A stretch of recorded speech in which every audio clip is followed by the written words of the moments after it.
Halo anak-anak, apa kabar? Semoga tetap semangat untuk belajar ya. Kali ini kita masih membahas modul 404 untuk membahas pendidikan Pancasila dan kewarganegaraan. Yuk kita belajar lagi. Bab 2. Masih membahas bersatu dalam keberagaman. Pelajaran 2.2. Keberagaman dalam kehidupan sehari-hari. Tujuan pembelajaran agar anak-anak dapat mengerti dan memahami keberagaman dalam kehidupan sehari-hari. Apakah semboyan negara kita? Bhinneka Tunggal Ika, betul sekali. Semboyan negara Indonesia adalah Bhinneka Tunggal Ika, yang artinya walau berbeda-beda tetapi tetap satu jua. Makna dari Bhinneka Tunggal Ika yaitu, walaupun rakyat Indonesia terdiri dari suku bangsa, agama, dan budaya yang berbeda-beda, namun tetap menjadi satu sebagai bangsa Indonesia. Dalam kehidupan sehari-hari, kita pasti bertemu dengan orang-orang yang berbeda dengan kita. Nih, misalnya perbedaan usia, ada yang lebih tua atau lebih muda. Suku bangsa, ada yang berasal dari suku Jawa, Tionghoa, Betawi, atau masih banyak lagi. Agama, ada yang beragama Islam, Kristen, Katolik, Buddha, Hindu, dan juga Konghucu. Jenis pekerjaan juga macam-macam. Ada yang bekerja sebagai pilot, dokter, arsitek, guru, dan lain-lain. Hobi, ada yang senang menyanyi, membaca buku, bermain bola, dan lain sebagainya. Keterbatasan fisik, ada yang tidak dapat melihat atau tidak dapat berjalan. Bagaimanakah sikap kita menghadapi keberagaman? Lingkungan keluarga. Dalam suatu keluarga terdiri dari ayah, ibu, kakak, atau adik. Walaupun satu keluarga, namun masing-masing anggota keluarga punya hobi yang berbeda. Kalau kamu, hobinya apa sih? Sebagai contoh, dalam keluarga Pak David, ada 4 anggota keluarga, yaitu Pak David, Bu Mirna, Sonia, dan Fani.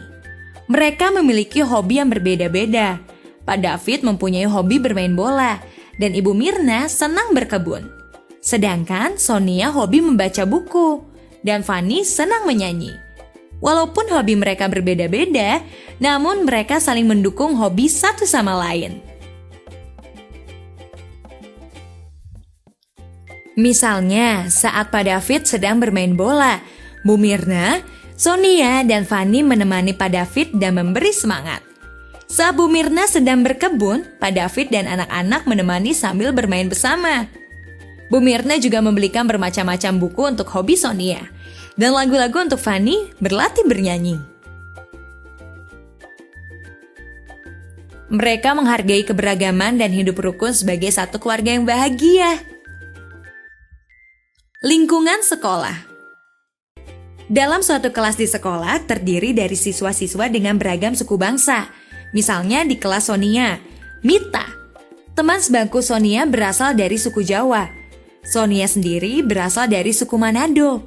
Kemudian Ketut berasal dari suku Bali. Hakim dari suku Betawi. Dan Christina berasal dari suku Ambon. Walaupun berbeda-beda suku bangsa, mereka tidak pernah menjelek-jelekan satu sama lain. Mereka saling menghargai perbedaan-perbedaan yang ada dan berteman dengan baik. Dalam rangka menyambut Hari Kemerdekaan Republik Indonesia pada tanggal 17 Agustus, akan diadakan pentas seni dari berbagai daerah di Indonesia. Kelas Sonia pun berdiskusi dan memutuskan untuk mementaskan tari giring-giring dari Provinsi Kalimantan Tengah. Sonia dan teman-temannya berlatih dengan rajin setiap hari, sampai tiba saatnya untuk tampil. Mereka menari dengan sangat baik dan mendapat pujian dari para penonton. Wah, seru sekali ya.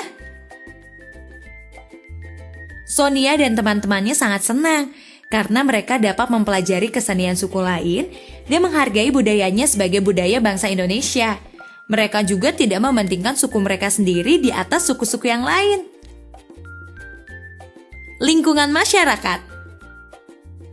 Keluarga Pak David tinggal di daerah perumahan yang terdiri dari berbagai macam suku bangsa dan agama. Jenis pekerjaan mereka pun beragam. Keluarga Pak Budiman yang tinggal di sebelah rumah Pak David berasal dari suku Jawa dan bekerja sebagai dokter. Pak David sendiri berasal dari Manado, bekerja sebagai arsitek. Tetangga depan rumah Pak David tinggal keluarga Pak Rizal yang berasal dari suku Minangkabau. Namun Pak Rizal memiliki keterbatasan fisik dan tidak dapat berjalan. Walaupun Pak Rizal tidak dapat bergerak dengan leluasa, namun ia selalu berperan aktif dalam kegiatan masyarakat. Ia tidak merasa rendah diri karena warga-warga yang lain selalu memberi semangat kepadanya. Warga-warga di lingkungan rumah Pak David selalu bahu-membahu dalam kegiatan masyarakat. Misalnya, ada tetangga yang sedang dilanda kedukaan, mereka tidak segan untuk turun tangan membantu acara sampai dengan selesai. Ada yang halaman rumahnya dijadikan tempat untuk memasak, ada yang mengurusi tenda dan kursi-kursi. Hal ini mereka lakukan walaupun mereka berbeda agama dan budaya. Mereka tetap membantu karena mempunyai sikap toleransi yang tinggi dan peduli sesama warga. Wow, patut dicontoh ya. Begitu juga saat ada musibah menimpa salah satu daerah di Indonesia. Misalnya saja terjadi gempa bumi yang mengakibatkan banyak rumah warga yang hancur, jalan-jalan raya yang terputus, masyarakat yang kesusahan air dan makanan. Pak David dan warga-warga lainnya langsung mengumpulkan sumbangan dalam bentuk bahan makanan dan minuman, serta pakaian layak pakai bagi para korban bencana alam. Keberagaman yang ada di dalam masyarakat Indonesia harus dipandang sebagai anugerah Tuhan bagi umat manusia. Masing-masing dari kita diberi kelebihan dan kekurangan untuk dapat saling membantu dan melengkapi satu sama lain. Karena itu, anak-anak, kita harus saling menghormati dan menghargai perbedaan dan menjadikan keberagaman sebagai kekuatan untuk menciptakan persatuan dalam masyarakat Indonesia. Pelajaran 2.2 selesai. Kerjakanlah latihan-latihan di buku kegiatan. Tetap semangat!